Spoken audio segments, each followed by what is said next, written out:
Bab qiraatil Qur'ani ba'dal hadathi wa ghairihi. Bab ke-29 membaca Al-Quran atau mengerjakan hal lain setelah berhadath. An Abdullah bin Abbas radhiyallahu anhuma annahu bata laylatan 'inda Maimunah zawjin Nabiy sallallahu alaihi wa alihi wasallam wa hiya khalatuhu.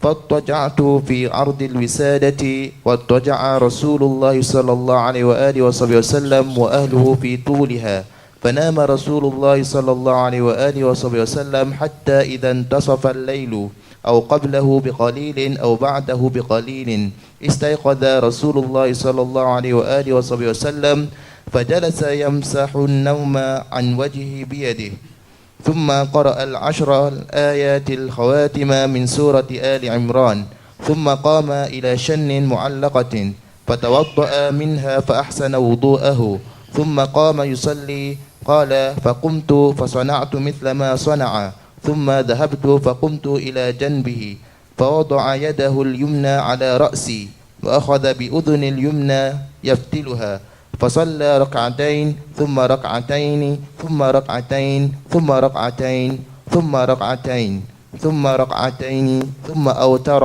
ثم اضطجع حتى أتاه المؤذن فصلى ركعتين خفيفتين ثم خرج فصلى الصبح. Diriwayatkan dari Ibnu Abbas radhiyallahu anhuma, ketika ia menginap di rumah makciknya Maimunah, isteri Nabi Muhammad sallallahu alaihi wasallam, ia menambahkan, aku tengah berbaring terlentang di atas sebuah kasur kecil dan Rasulullah sallallahu alaihi wasallam bersama isterinya berbaring dengan menghadap ke arah kanan. Rasulullah sallallahu alaihi wasallam tidur hingga tengah malam, sebelumnya atau setelahnya. Kemudian bangun mengusap bekas tidur di wajahnya dengan tangannya. Setelah itu Nabi SAW membaca 10 ayat terakhir surah Ali Imran, berdiri dan melangkah ke arah tempat air dari kulit yang tergantung. Kemudian Rasulullah SAW berwuduk dari tempat air itu dan merupakan wuduk yang sempurna, lalu melaksanakan solat. Aku pun bangun dan mengerjakan apa yang dikerjakan Rasulullah SAW. Lalu aku berdiri di sampingnya sebelah kiri. Ia menyentuh kepalaku dengan tangan kanannya dan menangkap telingaku yang kanan dan memulasnya, menarikku dan menggeserku ke sebelah kanannya. Nabi SAW salat 2 rakaat, kemudian 2 rakaat, kemudian 2 rakaat, kemudian 2 rakaat, kemudian 2 rakaat, kemudian 2 rakaat, yakni 6 kali secara terpisah, dan akhirnya solat 1 rakaat, solat witir. Nabi SAW kemudian berbaring kembali di tempat tidurnya hingga terdengar suara muazzin. Lalu Nabi SAW pun bangun mengerjakan solat 2 rakaat yang ringan, kemudian pergi mengerjakan solat subuh.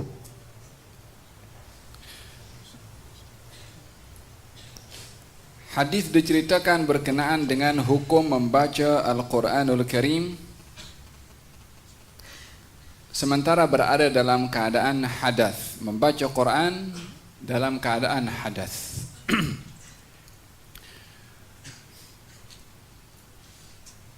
Terdapat perbezaan membaca Al-Quran dengan membawa Al-Quran dan menyentuh Al-Quran.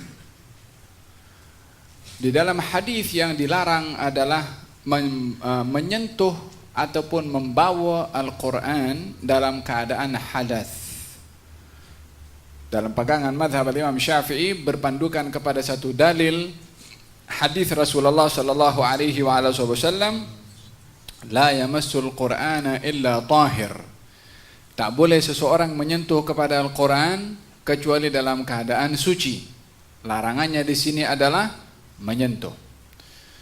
Kemudian menjadi pembahasan para ulama bila mana antara membawa dengan menyentuh ada sedikit perbezaan. Terkadang seseorang itu menyentuh tanpa membawa. Terkadang seseorang itu membawa tanpa menyentuh. Menyentuh tanpa membawa, Quran itu berada di meja dan kita pegang. Ini namanya menyentuh. Tapi kalau membawa, yakni dibawa. Terkadang membawa dengan menyentuh bila mana dipegang langsung, ataupun dibawa tanpa menyentuh bila mana Quran yang kita bawa di bawah Quran itu ada barang yang lain, atau Quran itu dalam bag plastik kita bawa tanpa kita menyentuh kepada Al-Quran. Al-Fuqaha mengatakan bila mana seseorang membawa Quran dengan menyentuh langsung, sama dengan hukum larangan menyentuh tadi yang tidak diperbolehkan kecuali berada dalam keadaan suci. Oleh sebab itu, yang jual beli Al-Quran karena biasakan diri berada dalam keadaan suci. Adapun membaca Al-Quranul Karim, membaca Al-Quran tidak disyaratkan untuk berada dalam keadaan suci, tapi tidak boleh berada dalam keadaan hadas besar. Berada dalam keadaan junub, haid, nifas, tidak diperbolehkan untuk membaca Al-Quran. Yang dimaksudkan tidak boleh membaca Al-Quran adalah bila mana menggerakkan lisannya untuk membaca Al-Quran. Tetapi bila mana membaca dengan hati atau mendengar orang lain membaca, maka ianya adalah diperbolehkan, bahkan ganjaran pendengar itu sama dengan pembaca. Ini bila mana berada dalam keadaan janabah. Tapi bila mana berada dalam keadaan hadas kecil, adakah boleh membaca Al-Quran dengan lisannya? Menggerakkan bibirnya dan lisannya dengan suara juga? Maka dalam hadis ini diperbahaskan. An Ibni Abbas radhiyallahu anhuma annahu bata lailatan 'inda Maimunata zaujin Nabi sallallahu alaihi wa alihi wasallam wa radhiya anha. Abdullah bin Abbas satu hari menginap di rumah Siti Maimunah, istri Nabi sallallahu alaihi wasallam, dan beliau, yakni Siti Maimunah, khalatuhu mak saudara, ibu Sayyidina Abdullah bin Abbas dengan istri Nabi Maimunah, adik-beradik. Jadi kalau begitu Siti Maimunah istri Nabi mak saudara kepada Abdullah ibnu Abbas, muhrim atau bukan? Muhrim. Maka setiap kali Nabi SAW menunaikan hak daripada istrinya ketika bermalam, tiba giliran Siti Maimunah, Sayyidina Abdullah bin Abbas mengambil peluang untuk bersama dengan Rasulullah di rumah Siti Maimunah, demi untuk mengkaji, mempelajari, menyaksikan apa yang dilakukan oleh Nabi di dalam rumah yang semua orang di luar tak boleh nampak. Sementara tindakan Nabi, perbuatan Nabi, tutur kata Nabi, diamnya Nabi sumber kepada hukum. Sementara kalau Nabi berada dalam rumah, siapa yang tahu keadaan Nabi dalam rumah? Hanya istrinya. Sementara istri Nabi tidak kerap di dalam berinteraksi dengan keadaan di luar, selain daripada hubungan laki-laki dengan perempuan yang serba terbatas, maka Sayyidina Abdullah bin Abbas ingin mengambil peluang keberadaan Nabi dalam rumah itu, apa ilmu yang dia boleh dapat untuk dikongsi kepada orang lain. Hingga hari ini kita masih mendapat perkongsian ilmu Sayyidina Abdullah bin Abbas daripada apa yang disaksikan oleh beliau di rumah Siti Maimunah setelah 1400 tahun yang lalu. Jazallahu khair Sayyidina Abdullah bin Abbas yang ambil peluang untuk kita dapat manfaat dan dapat pahala dari Allah Subhanahu wa taala sebab perkongsian ilmunya. Sayyidina Abdullah ibnu Abbas cerdik. Masa itu umurnya belasan tahun, belum 13. Sayyidina Abdullah bin Abbas ketika Nabi meninggal dunia umurnya 13 tahun. Yakni ketika waktu ini, kejadian ini umurnya wallahu alam 9 tahun ke 10 tahun ke 11 tahun ke kurang-kurang belum sampai, kalau zaman kita belum masuk sekolah menengah lagi. Ini sekolah rendah. Tapi bukan sembarang orang yang sekolah kelas rendah. Faham tom? Gal Sayyidina Abdullah bin Abbas, aku bermalam di situ. Sebab apa? Sebab Siti Maimunah adalah mak saudara dan muhrim kepada Sayyidina Abdullah ibnu Abbas. Kalau tidak, maka tak akan berani Sayyidina Abdullah bin Abbas untuk menginap di rumah Siti Maimunah, sementara itu adalah hal privasi Nabi SAW dengan ahli keluarganya. akan tetapi diizinkan oleh baginda Rasulullah, dan kejadian itu lebih daripada sekali. Sayyidina Abdullah bin Abbas menginap di rumah Siti Maimunah untuk belajar daripada Rasulullah sallallahu alaihi wasallam. Kemudian fattaja'tu fi ardil wisadah, saya berbaring fi ardil wisadah. Wattaja'a Rasulullah sallallahu alaihi wasallam wa ahluhu fi tuliha. yakni kalau alas tidur itu memanjang dan melebar. Alas tidur yang memanjang, di situ Nabi tidur. Yang agak melebar, Sayyidina Abdullah bin Abbas yang tidur, yakni berada satu ruangan. Diambil pendapat oleh Imam An-Nawawi, diperbolehkannya di dalam bilik suami dengan istri dan juga adanya muhrim untuk berada di tempat yang sedemikian selagi ianya muhrim dan terselamat daripada hal-hal yang tidak layak untuk dinampak oleh orang lain. Baik tidak ianya bukan hanya terhad kepada masalah hubungan suami istri sahaja, tapi hal-hal yang tidak sepatutnya dinampak oleh anak-anak, sehingga anak-anak boleh nampak perkara yang tidak sepatutnya dinampak oleh anak-anak daripada tindakan dan gerakan atau sikap pasangan daripada suami istri. Kita kalau melihat dalam Al-Quranul Karim, Allah Subhanahu wa taala berfirman menceritakan tentang adab dalam rumah. Bahkan kita melihat di dalam Al-Quran ada surat namanya surat Al-Hujurat. Surat apa arti Al-Hujurat? Bilik, kamar, ruang untuk kita berada dalam dan tutup pintu. Diberi nama surat itu surat Al-Hujurat karena ianya menceritakan tentang bilik Rasulullah sallallahu alaihi wasallam, supaya seseorang itu yang setiap orang mempunyai rumah, mempunyai bilik, supaya memperhatikan bahwasanya bilik ini bukan hanya sekedar ruangan sahaja. Allah memberikan nama surat itu dengan surat Al-Hujurat karena satu kisah yang terjadi yang terkait dengan masalah bilik. Di dalam surat yang lain Allah juga ceritakan tentang masalah bilik juga. Apa kata Allah Subhanahu wa taala dalam Al-Qur'an? Menceritakan tentang bila mana pasangan suami istri itu mempunyai anak yang belum baligh. Apa kata Allah Subhanahu wa taala? Bila anak kamu itu belum baligh, maka bila mana nak masuk bilik kamu, mintalah izin, ajarkan mereka supaya minta izin nak masuk bilik di 3 waktu.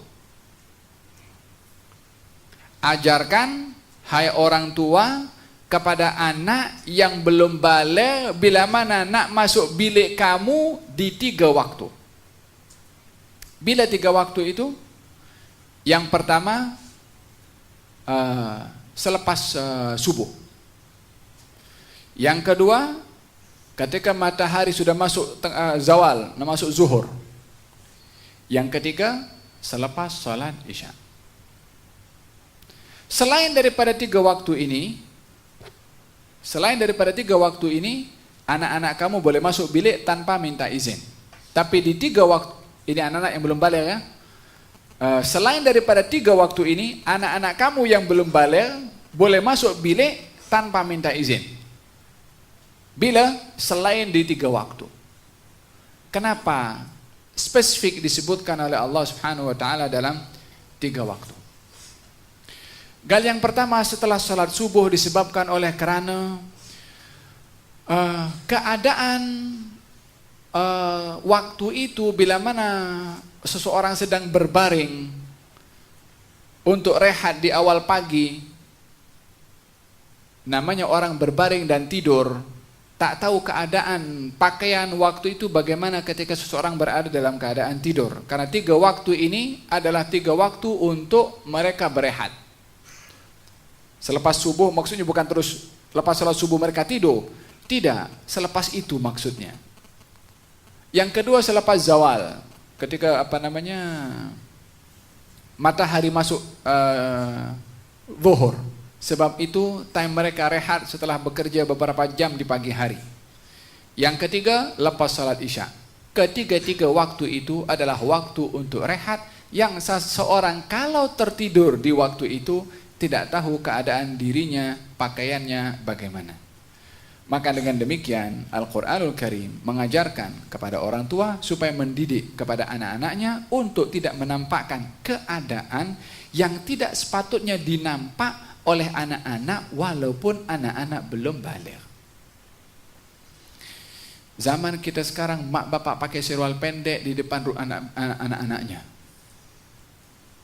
Sementara dalam Quranul Karim diajarkan agar supaya mak bapak ketika berada dalam bilik dan tiga waktu rehat yang dirinya tidak sedar keadaan pakaiannya bagaimana, maka anaknya bila mana nak masuk bilik yang belum balik disuruh minta izin, supaya kalau sudah minta izin maknanya mak bapaknya kena bangunlah.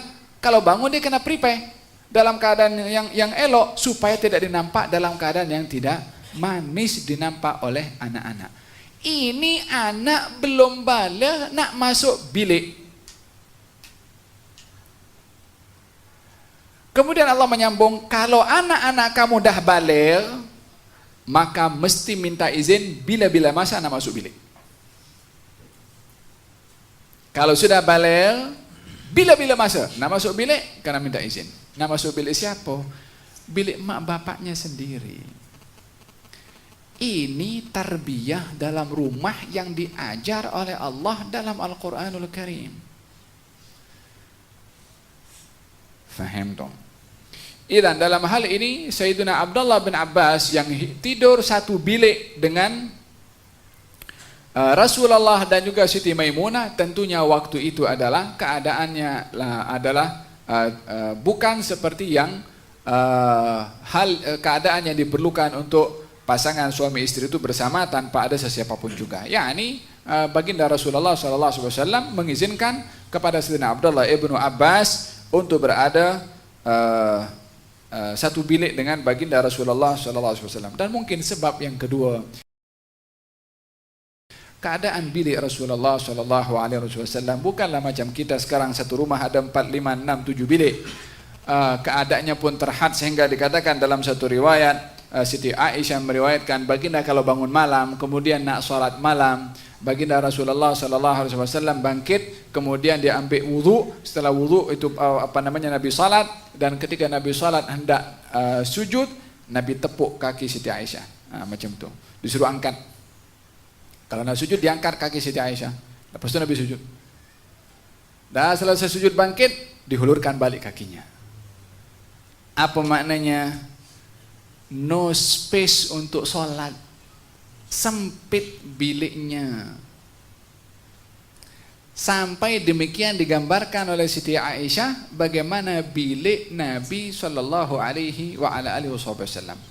Mungkin dengan sebab keterbatasan ruangan waktu itu sehingga dibenarkan oleh baginda Rasulullah Sallallahu Alaihi Wasallam Sayyidina Abdullah ibnu Abbas untuk berada sebilik dengan baginda Rasulullah Sallallahu Alaihi Wasallam. Fattajatu fi ardil wisada, saya berbaring di alas yang sama dan baginda Rasulullah bersama dengan Siti Maimunah. Fanama Rasulullah Sallallahu Alaihi Wasallam, Nabi pun tidur. Hatta intasafa al-lailu, sehingga malam sudah masuk kepada pertengahannya. Au qablahu biqalil, atau sebelum pertengahan malam sedikit. Au ba'dahu biqalil, atau selepas pertengahan malam sedikit. Yakni ragu-ragu Sayyidina Abdullah bin Abbas ketika Nabi nampak bangkit, tak perasan adakah tepat tengah malam atau sebelum tengah malam atau selepas tengah malam. Apa maknanya ini? Maknanya sepanjang malam Sayyidina Abdullah bin Abbas tak tidur. Kalau tidak, macam mana dia boleh tahu Nabi bangun tengah malam? Dia datang nak belajar, dia datang nak tengok apa Nabi buat. Pertengahan malam itu, makanya dia ragu-ragu sebelum atau pertengahan atau setelah. Karena memang Abdullah bin Abbas tahu Nabi tak pernah miss qiyamul lail, hanya nak tahu bila Nabi bangkit.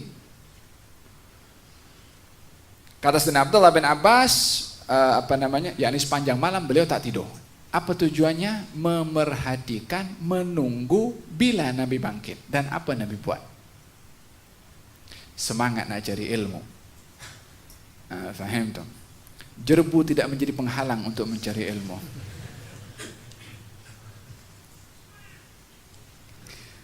Istayqadha Rasulullah sallallahu alaihi wasallam, Nabi bangkit. Nabi bangkit. Tapi Abdullah bin Abbas ragu-ragu, pertengahan atau sebelum atau setelah. Dalam riwayat yang lain, Sayyidina Abdullah bin Abbas juga menceritakan Nabi bangkit malam, sholat 2 rakaat, tidur. Lepas tu bangkit lagi, sholat 2 rakaat, tidur. Lepas tu bangkit lagi, sholat 3 rakaat. Jadi berapa semua? 7 rakaat. Tapi bangkitnya 3 kali. Bangkitnya berapa kali? 3 kali. Bangkit berkali-kali ini lebih mencabar berbandingkan bangkit sekali. Kalau bangkit sekali tidurnya lama. Jadi bangkit sekali masih fresh. Tapi bangkit berkali-kali, kebiasaan yang dilakukan oleh Nabi SAW pernah begitu. Pernah juga dilakukan oleh Nabi sekali, yakni pada waktu yang diceritakan oleh Abdullah bin Abbas dalam hadis ini. Istayqadha Rasulullah sallallahu alaihi wasallam, Nabi bangkit sallallahu alaihi wasallam pada pertengahan malam. Bila malam itu dianggap pertengahan? Malam itu bermula daripada terbenam matahari dan berakhir sampai terbitnya waktu fajar. Bagi dua itu adalah bahagian daripada pertengahan malam. Waktu yang paling baik seseorang untuk bangkit di waktu malam itu adalah 1/3 terakhir daripada malam. Dalam hadis yang diriwayatkan oleh Imam Muslim, baginda Rasulullah sallallahu alaihi wasallam bersabda bahwasanya Allah akan mendekatkan zatnya kepada hambanya setiap hari, setiap malam pada 1/3 terakhir di setiap malam. Akan turun menghampiri langit yang dekat dengan dunia. Turun di sini bukan dilihat daripada segi turun yang difahami oleh akal fikiran kita.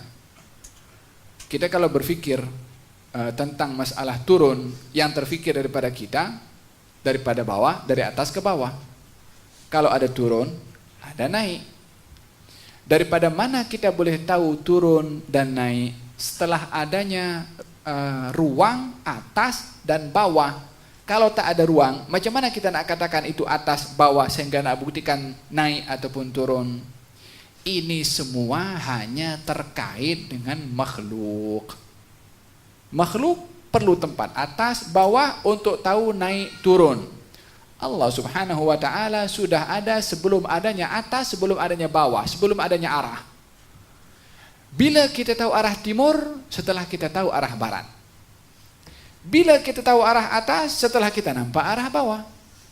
Bila kita nampak utara, setelah kita tahu mana selatan. Kalau tidak, macam mana kita nak tahu? Allah itu ada sebelum adanya tempat. La atas, wala bawah, wala utara, wala selatan, wala timur, wala barat. Kadang-kadang orang soal pelik bertanya, Allah itu di mana? Nak mempersoal Allah itu di mana, apa hajatnya? Yakin tidak Allah itu ada. Itu yang perlu untuk dicari sentuhannya, sejauh mana kita bermuraqabah dengan kewujudan Allah Subhanahu wa ta'ala. Bukan nak soal tempatnya Allah di langit atau di bumi atau di mana. Faham dong? Maka dalam hal ini yanzilu rabbuna, Allah itu turun, yakni bermakna Allah Subhanahu wa ta'ala membuka pintu doa untuk dikabulkan oleh Allah Subhanahu wa ta'ala, khususnya pada 1/3 malam terakhir setiap malam. Allah memanggil hal min mustaghfirin fa'aghfirlah, hal min dhi hajatin fa'aqdi hajatah, hal min taibin fa'atubu alaih. Ada orang yang nak minta ampun kepada saya untuk saya ampunkan. Ada orang yang ada hajat kepada saya untuk saya penuhi hajatnya. Ada orang yang minta bertaubat kepada saya untuk saya terima taubatnya. Offer. Ya Allah. Allah yang buka tawaran. Beza kita minta dengan kita ditawarkan. Kalau ditawarkan maknanya confirm pasti dapat. Tapi kalau kita minta berbeza, mungkin dapat, mungkin tak dapat. Kalau dah di offer, bila ini Allah memanggil setiap malam, bukan malam tertentu saja, bukan malam Sabtu, bukan malam Ahad, bukan malam Jumat, bukan malam Sabtu, setiap malam 1/3 terakhir. Walihada peluang untuk seseorang untuk bermunajat dengan Allah, untuk berdoa dengan Allah pada setiap hari, setiap malam 1/3 terakhir. Ambil peluang hatta 2 rakaat untuk kita menyeru kepada Allah Subhanahu wa taala untuk mendapatkan daripada keberkatan malam tersebut. Idzan baginda Rasulullah sallallahu alaihi wasallam bangkit di waktu malam, kemudian apa yang dilakukan oleh Nabi? Daripada sini kita ingin mengambil pengajaran bahwasanya baginda Rasulullah melakukan qiyamu al-lail, afdalus salah, salat yang paling baik kata Nabi SAW adalah salat setelah salat wajib adalah salat malam.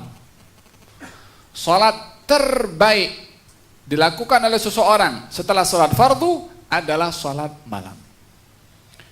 Tak ada orang dengar, tak ada orang kacau, tak ada orang nampak.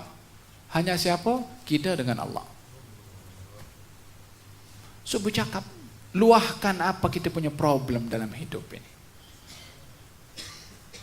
Walaupun Allah Maha tahu apa masalah kita, tapi dalam berbicara dengan Allah Subhanahu wa taala nak meluahkan. Orang kalau nak luahkan isi hati, lepas meluahkan lega.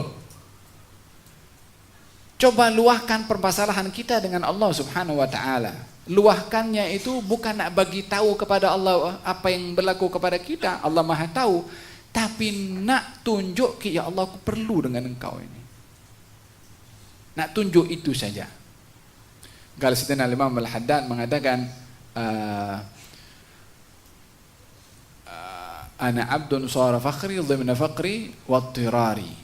Saya ini hamba kepadamu ya Allah dalam keadaan saya ini miskin dan memerlukan kepada engkau. Yakni ketika berdoa, fadu'ai wabtihali, doa saya dan rayuan saya syahidun li biftiqari. Nak tunjuk saja kalau saya perlu, itu je. Nak tunjuk miskin kepada Allah. Faham tu? Kalau baginda Rasulullah qiyamul lail. Qiyamul lail bagi baginda Rasulullah sallallahu alaihi wasallam adalah wajib.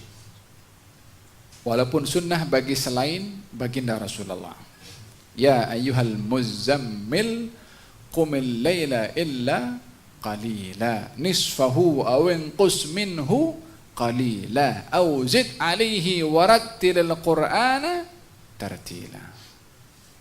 Ya ayyuhal muzammil, hai orang yang berselimut, qumil laila, bangunlah kamu sepanjang malam, illa qalila, kecuali sedikit malam saja kamu tidur. Ya salam, disuruh bangunnya banyak, illa qalila, sikit saja kamu rehat. Nisfahu, setengah, au zid alaihi qalila, nisfahu au inqus minhu qalila, au zid alaihi warattilil qur'ana ya ayyuhal muzammil qumil laila illa qalila nisfahu au inqus minhu qalila au zid alaihi warattilil qur'ana tartila. Kalau ada seorang anak dia dihantar oleh bapaknya belajar mengaji kepada guru mengaji. Guru mengaji diajarkan surat Al-Muzammil. Ya Allah iqra, enggak baca budak ni.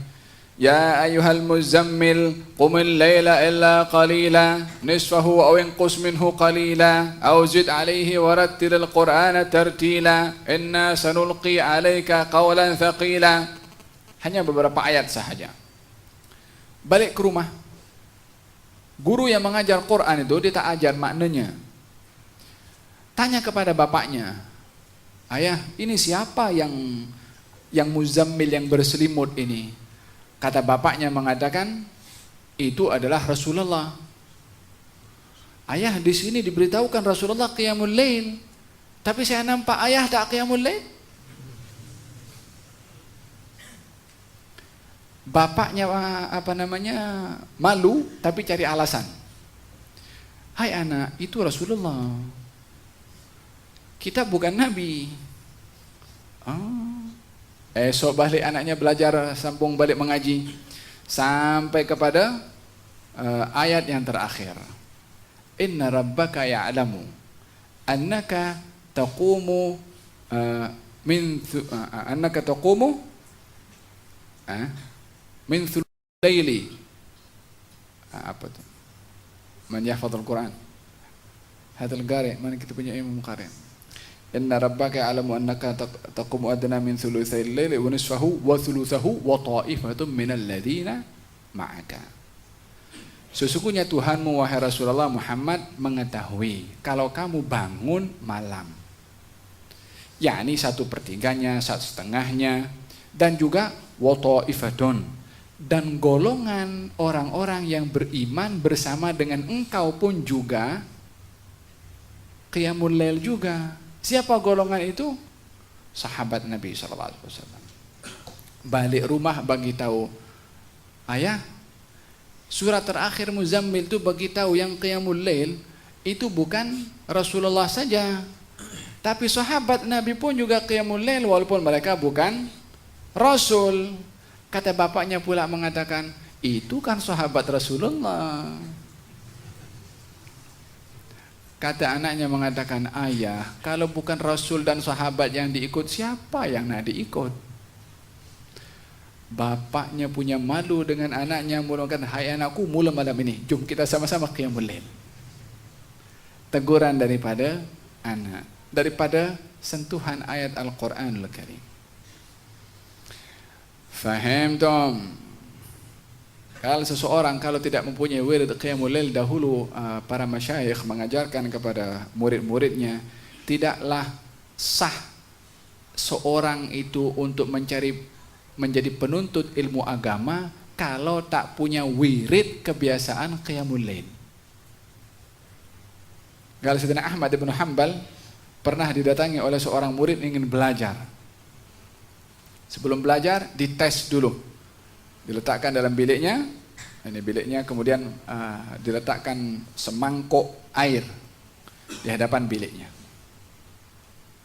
Esok pagi subuh didapati air itu tak berubah. Ketika dikejutkan macam itu juga. Maknanya apa? Tak bangun malam. Lepas subuh disuruh balik pergi rumah sana. Ini orang belajar di tempat sini, yakni belajar ilmu agama bukan untuk tidur, tapi untuk qiyamul lail, yakni untuk bersama dengan Allah Subhanahu wa ta'ala. Allah,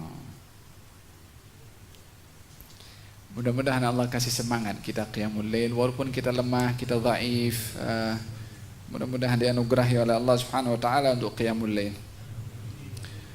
Kalau baginda Rasulullah sallallahu alaihi wasallam bangun malam, kemudian yang dilakukan oleh baginda Rasulullah, fajalasa yamsahu an-nauma an wajhihi biyadihi. Nabi mengusap dengan kedua tangannya pada wajahnya. Yakni apa? Untuk menghilangkan mengantuk. Untuk menghilangkan atharun naum, diusap macam itu.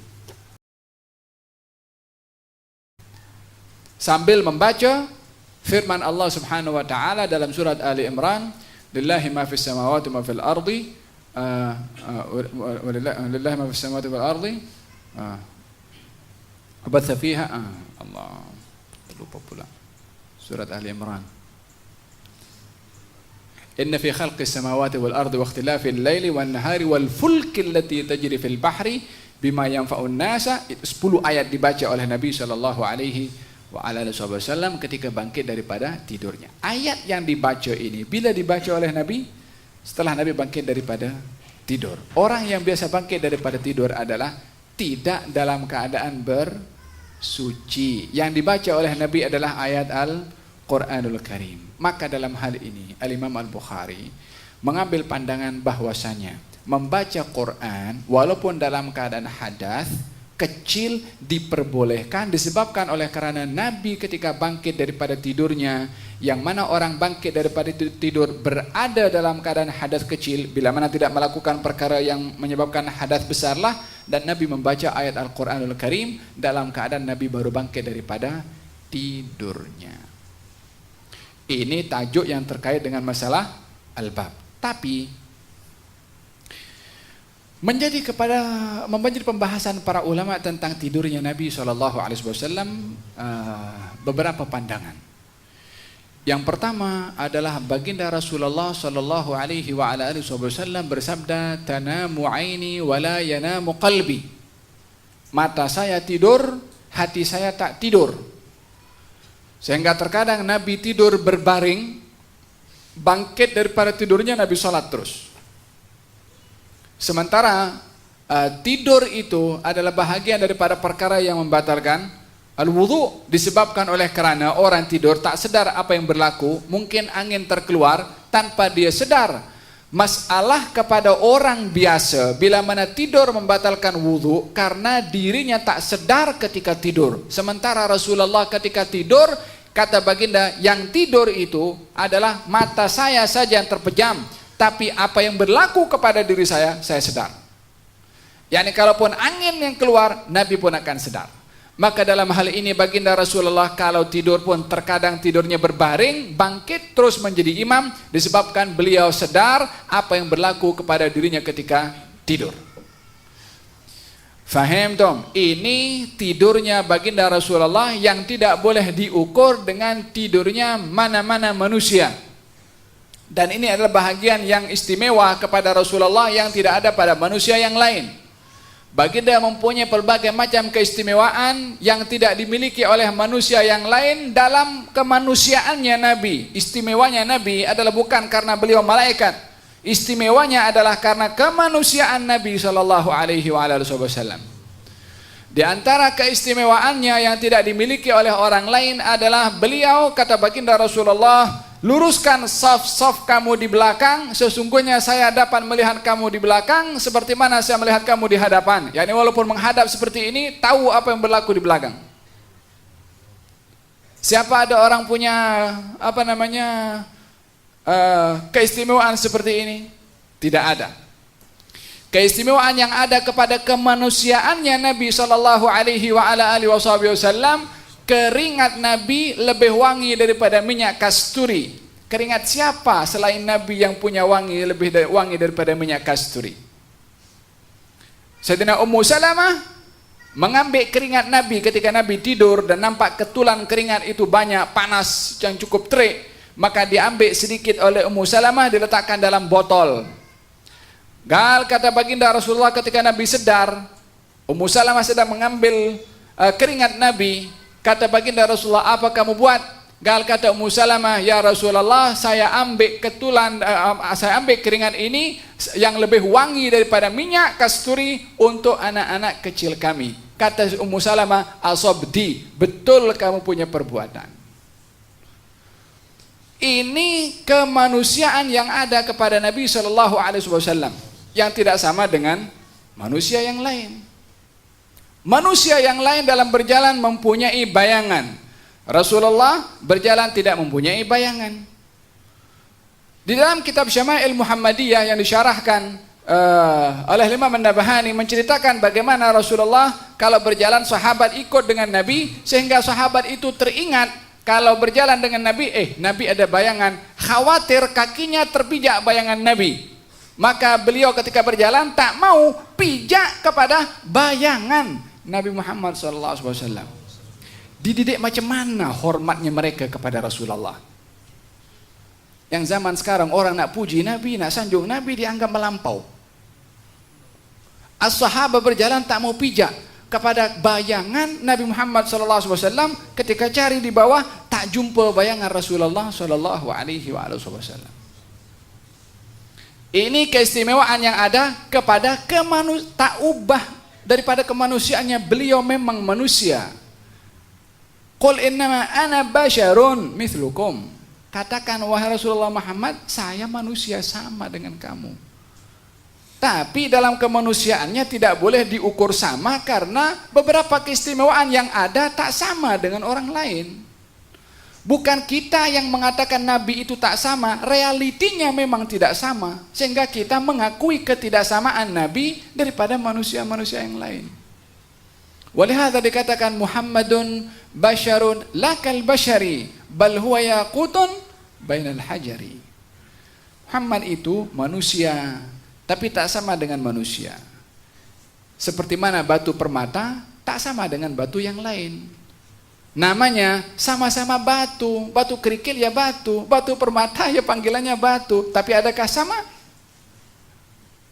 Faham tom, hakaza kedudukan Rasulullah sallallahu alaihi wa ala alihi wasallam. Gal di antara keistimewaannya, ludahnya boleh menjadi ubat kepada penyakit yang terkadang penyakit tak boleh disembuhkan. Sayyidina Ali bin Abi Thalib sakit mata, diludahi tangan Nabi, diusap kepada mata Sayyidina Ali, sembuh. Air yang dia tak diperigi, yang tak banyak, diludahi oleh Nabi, langsung air itu membanyak. Ludah siapa yang boleh untuk membanyakkan air? Fahimtum? Idzan baginda Rasulullah sallallahu alaihi wasallam ada keistimewaan-keistimewaan sebagai manusia yang tidak ada kepada manusia yang lain, supaya kita tidak memandang kepada beliau manusia biasa, tetapi super istimewa. Bukan istimewa saja, super istimewa. Junjungan Nabi besar Muhammad sallallahu alaihi wasallam. Sayyidina Hasan bin Thabit mengatakan tentang Rasulullah, wa ajmalu minka lam tara qattu aini, atau wa ajmalu minka lam tara qattu ainun. Tidak pernah ada mata siapapun yang memandang kepada orang yang lebih indah daripada wajahmu.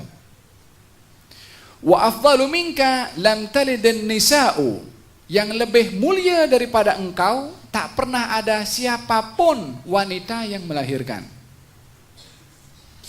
Khuliqta mubarra'an min kulli aibin, kamu dicipta oleh Allah bersih daripada segala kekurangan. Ka'annaka qad khuliqta kama tasha'u, seakan-akan engkau dicipta mengikut paras bentuk yang engkau suka. Kata-kata Sayyiduna Hasan ibnu Thabit kepada baginda Rasulullah sallallahu alaihi wasallam diungkapkan dengan penuh penghayatan di dalam mentakzim kepada orang yang memang ditakzim oleh Allah Subhanahu wa taala. Tapi kita nak habiskan hadis ini dulu. Nabi mengusap kepada wajahnya dan membaca surat Ali Imran. Surat ke seberapa itu Ali Imran? Surat nomor ayatnya berapa? 10 terakhir daripada surat Ali Imran. Allah.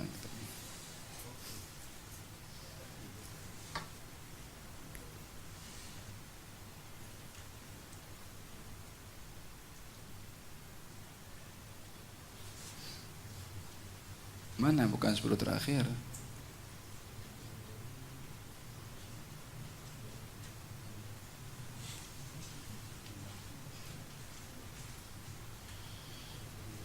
Inna fi khalqis samawati wal ard 100 sampai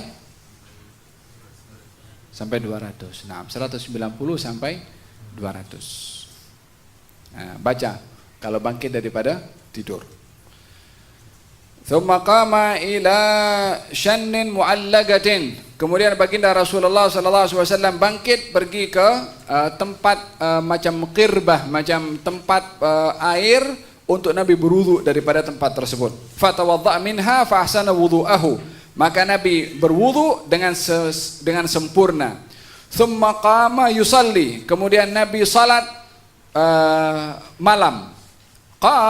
Sayyidina Abdullah bin Abbas mengatakan, faqumtu fasana'tu mithla ma sana'. Maka saya pun bangkit, saya buat macam mana Nabi buat. Daripada mana? Bermula daripada usap wajahnya tadi itu. Nabi masa bangkit usap wajah, Abdullah bin Abbas perhatikan, dia pura-pura tidur. Dia perhatikan Nabi apa Nabi buat. Diusap wajahnya, dia pun ikut usap wajahnya. Nabi baca ayat itu, dia pun baca ayat itu. Nabi bangkit pergi ke kirbah berwudu, dia pun bangkit pergi ke kirbah. Sebiji macam yang Nabi buat, itu juga yang dibuat oleh beliau. Faqumtu fasana'tu mithla ma sana'. Saya bangkit, saya buat macam mana Nabi buat. Usap wajahnya, baca ayatnya, pergi kirbahnya, pergi berwudu secara sebiji macam mana Nabi wudu. Kemudian thumma dhahabtu faqumtu ila jambihi. Kemudian saya berdiri di belakang atau di samping baginda Rasulullah sallallahu alaihi wasallam. Fa wada'a yadahu al-yumna ala ra'si wa akhadha bi udhuni al-yumna yaftiluha. Maka baginda Rasulullah mengambil dengan tangan kanannya ke kepala saya dan mengambil telinga saya yang kanan, kemudian dipulas ya. Dipulas oleh Nabi SAW telinga Sayyidina Abdullah ibnu Abbas. Kenapa? Ada dua sebab. Yang pertama, Sayyidina Abdullah bin Abbas mengantuk, sehingga dipulas biar segar sementara dia berada di dalam salat. Yang kedua, ingin memberitahukan posisi Sayyidina Abdullah bin Abbas ketika berdiri salah, berada di sebelah kiri, sementara sepatutnya imam kalau seorang mesti berada di sebelah kanan. Maka dipindahkan dengan pulasan telinganya, dipindahkan ke kanan oleh Nabi, supaya perbuatan ini mengingatkan kepada Sayyidina Abdullah bin Abbas akan adab di dalam salat berjamaah, supaya tidak lupa. Sayyidina Abdullah bin Abbas diingatkan dengan pulasan seperti tadi, sehingga berdiri di sebelah kanan baginda Rasulullah sallallahu alaihi wa ala wasallam. Dalam satu riwayat yang lain, baginda Rasulullah dekatkan Abdullah bin Abbas untuk dekat dengan Nabi. Karena posisi imam dan makmum kalau bersendirian, buku lali makmum berada di belakang buku lali imam. Tapi baginda Rasulullah ketika memindahkan Abdullah bin Abbas di sebelah kiri, sebelah kanan, Abdullah bin Abbas undur ke belakang. Nabi tarik ke depan, dia patah balik ke belakang. Sampai selesai daripada salam, kata baginda Rasulullah, kenapa kamu tak maju setelah aku perintahkan kamu maju ke hadapan? Katanya, tak sepatutnya anak kepada Abbas berdiri selaras serasi dengan kaki Rasulullah SAW, karena di belakang. Tak sopan dekat-dekat sangat dengan baginda Rasulullah SAW. Memang dari segi adab kita tak menafikan, memang makmum kena di belakang daripada imam, terus kaki dengan kaki. Tapi takzimnya Abdullah bin Abbas kepada Rasulullah dan adab serta sopan santunnya dihargai juga oleh Rasulullah SAW, walaupun terkadang zahirnya menyalahi kepada aturan di dalam salat. Bukan nak mengatakan dari segi adab memang makmum kena di belakang, kena di samping imam. Tapi bila mana seseorang berhadapan dengan keadaan seperti ini pun juga dibenarkan sikapnya oleh Rasulullah sallallahu alaihi wasallam. Seperti mana baginda Rasulullah pernah suruh Sayyidina Ali tulis surat dalam perjanjian damai Hudaybiyah, kemudian Sayyidina Ali disuruh hapus kalimat Rasulullah min Muhammad Rasulullah, daripada Muhammad Rasulullah dengan Suhail ibnu Amr, tulis oleh Sayyidina Ali. Kata Suhail bin Amr mengatakan, hapus Rasulullah, kalau kami tahu kamu Rasulullah, kami tak akan berunding damai, tak akan perangi kepada kamu. Hapus Rasulullah, kata Suhail ibnu Amr. Kata baginda Rasulullah mengatakan kepada Sayyidina Ali, Ali, hapus Rasulullah. Kata Sayyidina Ali, aku tak akan hapus. Perintah Nabi suruh hapus. Adakah akan dikatakan Sayyidina Ali tak taat kepada Rasulullah? Tak ada orang yang tahu arti taat kepada Rasulullah seperti mana sahabat Rasulullah yang taat kepada Rasulullah. Kita pula nak hukum? Wong muridnya di sana pertama. Apa Nabi buat kepada Sayyidina Ali bin Abi Thalib? Tunjukkan tempatnya di mana. Kalau tunjukkan Sayyidina Ali, Nabi sendiri yang hapus. Nabi paham maksud Sayyidina Ali kenapa nak menghormat kepada Nabi SAW. Faham tom? Terkadang antara perintah dan adab ada pertembungan.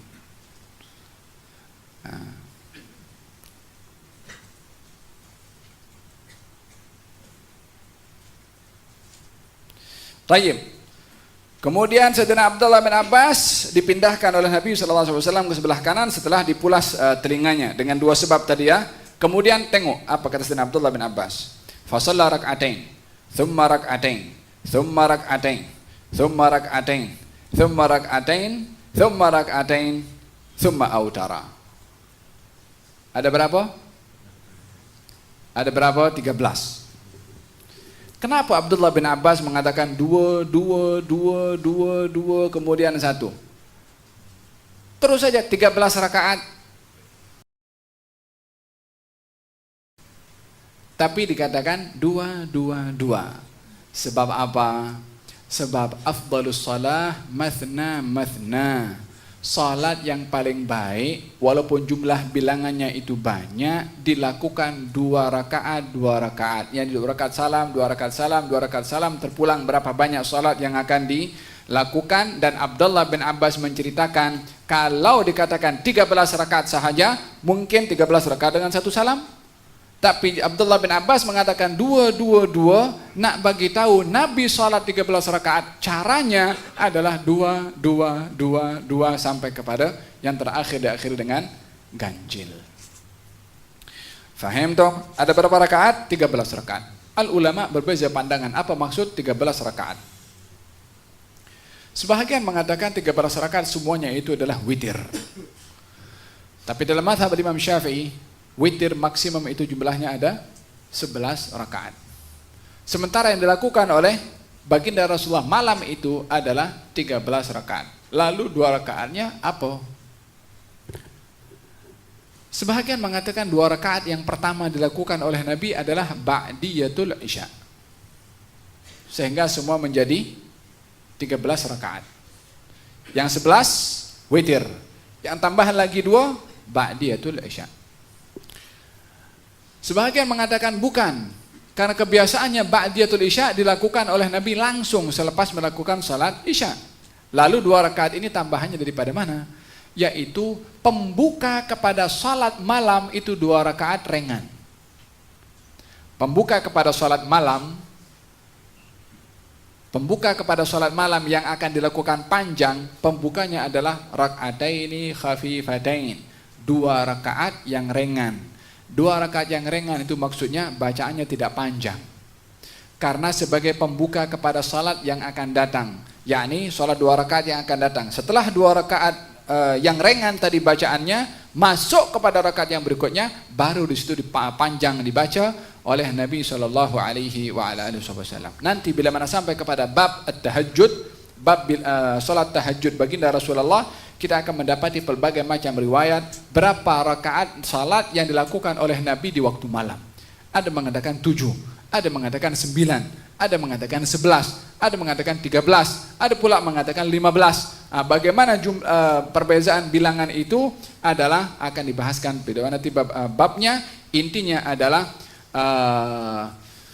maksimum daripada salat witir itu adalah 11 rakaat, selainnya adalah salat-salat tahajud atau salat-salat nafilah sunnah yang dilakukan oleh Nabi Muhammad sallallahu alaihi wasallam.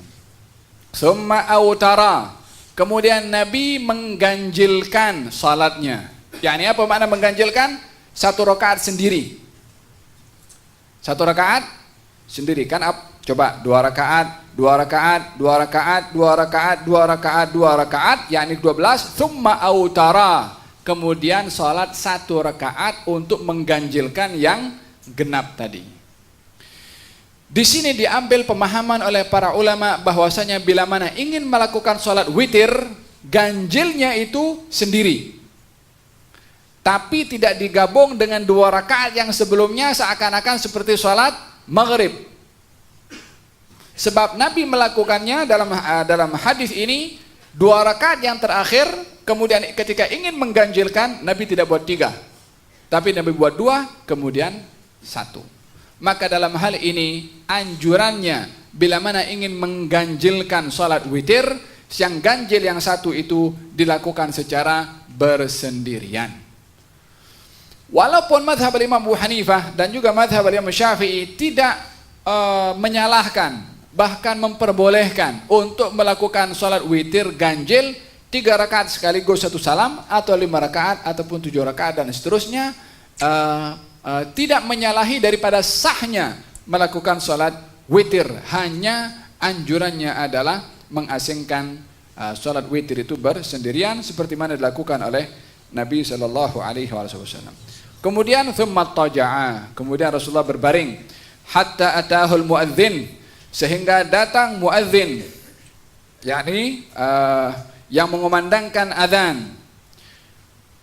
Faqama fa shalla, kemudian Nabi bangkit dan Nabi salat rak'ataini khafifatain, 2 rakaat yang ringan. Apakah salat 2 rakaat yang ringan selepas azan? Salat sebelum subuh. Apakah salat sebelum subuh? Salat sebelum subuh itu 2 rakaat yang dilakukan sebelum salat subuh, bukan sebelum masuk waktu subuh. Kalau sebelum masuk waktu subuh masih termasuk salat malam ataupun masih termasuk bahagian daripada salat witir. Tapi setelah adzan subuh, yang ada adalah salat qabliyatu as-subhi atau qabliyatu al-fajri atau sunnatas subhi atau sunnatal fajri. Sama maksudnya walaupun sebutannya berbeza. Qabliyatu subhi, salat sebelum subuh, bukan bermakna sebelum masuk waktu subuh, sebelum salat subuh. Kalau orang sebelum qabliyatu dhuhri, salat sebelum zuhur, bila dilakukan? Sebelum waktu zuhur atau sebelum salat zuhur? Sama juga yang namanya qabliyatul subhi ke qabliyatul zuhri, qabliyatul asri, qabliyatul maghribi, qabliyatul isya, sebelum melakukan salat fardunya, itu namanya salat qabliyah. Baik itu qabliyatul fajri, qabliyatul subhi dan seterusnya. Fa shalla rak'ataini khafifatain, 2 salat 2 rakaat yang ringan, membaca surat Qul ya ayyuhal kafirun, Qul huwallahu ahad. Dalam hadis Nabi sallallahu alaihi wasallam, rak'atani qabla al-fajri khairum minad dunya wa ma fiha. 2 rakaat sebelum subuh itu lebih baik daripada dunia dan seisinya, yakni salat 2 rakaat sebelum melakukan salat fardu subuh. Qabliyatu as-subhi dijaga. Kata Siti Aisyah dalam Sahih Muslim, Nabi sangat menjaga sekali salat 2 rakaat sebelum subuh. Sangat dijaga oleh Nabi. Sehingga al-fuqaha mengatakan kalau kita terlepas salat sebelum subuh karena datang surau masjid, imam sudah salat takbir, maka kita tetap digalakan untuk salat sebelum subuh, baik itu selepas salat fardu atau setelah terbit matahari, tapi niatnya qadha. Niatnya apa? Qadha. Kenapa? Dalam mazhab Imam Syafi'i ada 5 waktu kita tak boleh salat sunnah. Berapa waktu? 5 waktu tak boleh salat sunnah. Bila? Yang pertama setelah salat subuh, setelah salat asar, ketika matahari tegak berada di atas, ketika matahari terbit, dan ketika matahari terbenam. 5 waktu ini tidak boleh melakukan salat sunnah. Salat sunnah yang dimaksudkan dalam madhab Imam Syafi'i, salat sunnah yang mempunyai sebab bersama, salat sunnah yang tak boleh dilakukan pada salat 5 waktu itu, salat sunnah yang mempunyai sebab di akhir. Allah, kita masuk bab fiqh sedikit. Salat sunnah ini terbagi menjadi 3 bahagian. Salat sunnah bersebab di awal, salat sunnah bersebab di akhir, dan salat sunnah bersebab bersamaan dengan salatnya. Salat sunnah bersebab di awal seperti tahiyatul masjid, sunnat al-wudhu. Bila kita salat tahiyatul masjid, setelah kita masuk dalam masjid. Bila kita sholat sunnah wudhu, setelah kita masuk masjidnya, wudhunya lebih dahulu kita lakukan, baru sholatnya. Ini sholat sunnah bersebab di awal. Sholat sunnah bersebab di akhir. Seperti sholat istikharah, seperti sholat hajat, ataupun seperti sholat safar. Sholat istikharah, ada sesuatu yang kita nak lakukan di depan sana. Sholatnya dibuat dulu, baru tindakannya. Iya kan? Orang nak pilih calon, bila dia istikharah dulu, dia pilih dulu kemudian sholat, atau sholat dulu kemudian pilih? Sholat dulu, baru dipilih. Tindakannya selepas sholat. Safar, sholat bermusafir, bila kita sholat, kemudian safar dulu, kemudian sholat, atau sholat dulu, kemudian safar? Sholat dulu, kemudian safar. Sholat istikharah dan sholat safar ini, sholat sunnah bersebab di akhir. Tindakannya dilakukan setelah sholat. Yang ketiga, sholat sunnah sebabnya bersamaan dengan sholatnya. Seperti gerhana matahari dan gerhana bulan. Bila kita digalakkan sholat sunnah gerhana, ketika gerhana sedang berlangsung. Faham Tom? Ada berapa kategori? 3 kategori. Waktu 5 waktu yang saya sebutkan tadi, yang dilarang orang itu sholat adalah bila mana sholatnya bersebab di akhir. Bila mana sholatnya bersebab di akhir.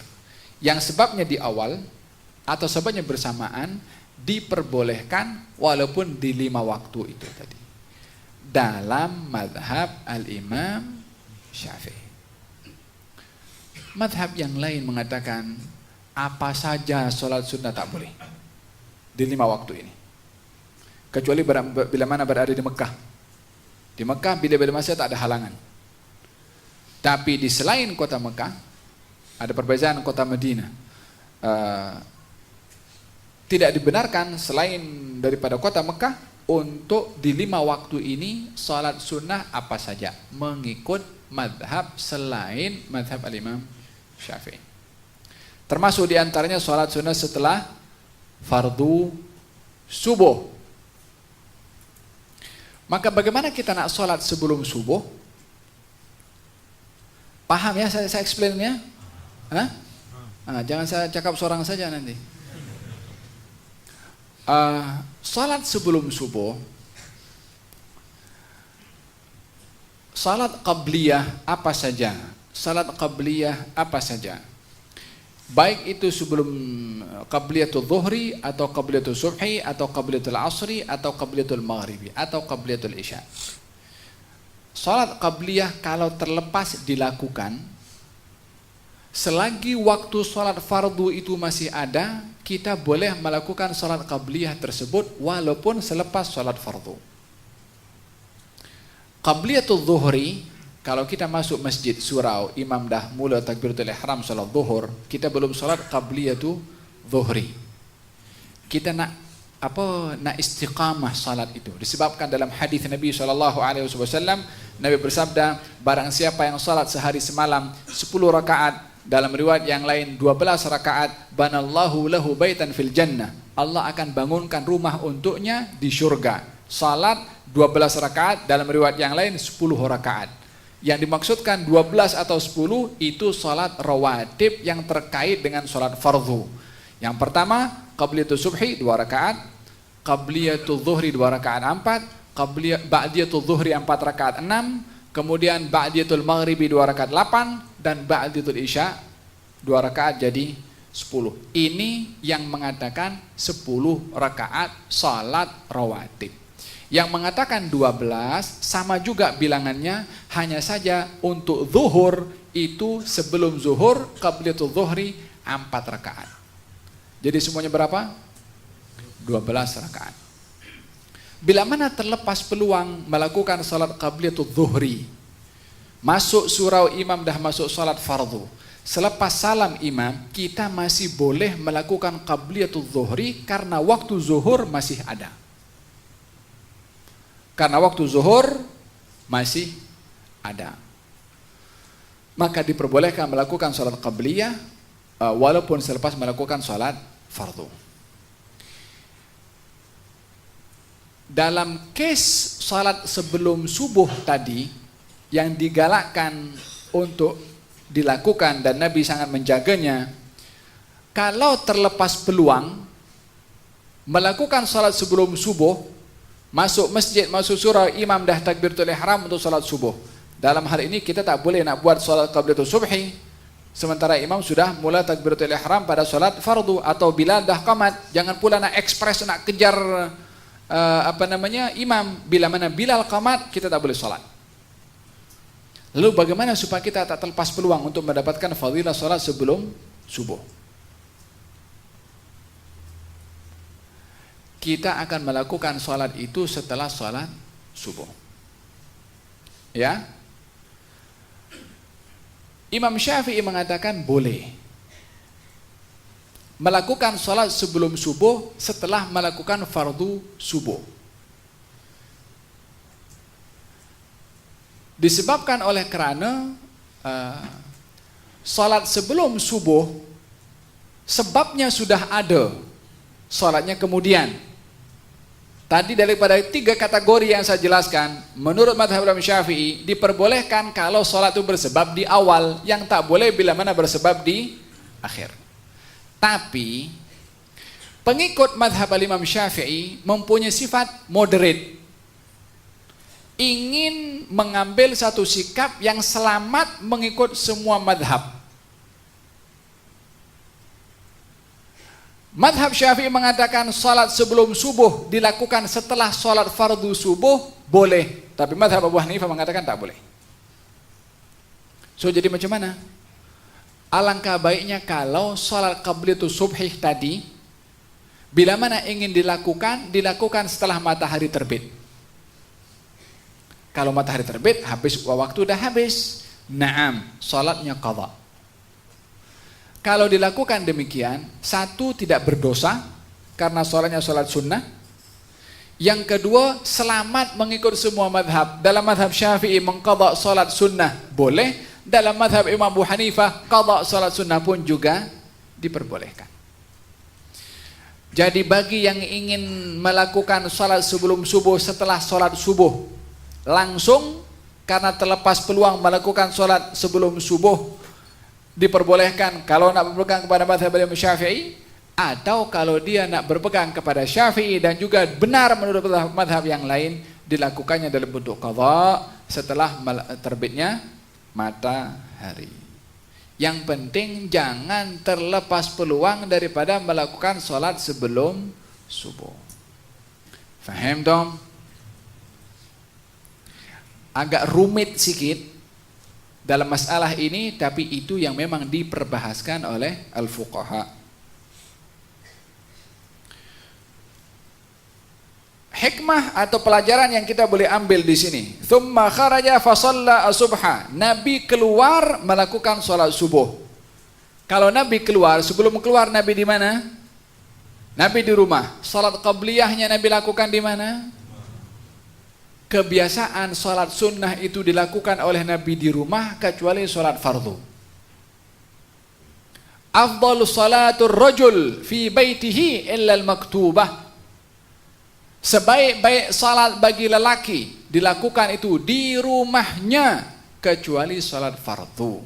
Yakni afdalnya dilakukan di masjid ataupun tempat beribadah, surau dan seterusnya. Berbeza dengan perempuan. Jadi dikatakan di sini tsumma kharaja, Nabi keluar untuk mengimamkan salat subuh, berarti salat qabliyatul subhi Nabi lakukan di dalam rumah. Wa qad taqaddama hadzal hadits fi kulli minhuma ma laysa fil akhir wallahu taala a'lam bis-shawab. Allah, afwan panjang lebar sikit berkenaan dengan fiqh, tapi saya akan perlu menjelaskan supaya lebih jelas. Kalau ada yang tidak jelas boleh ditanyakan.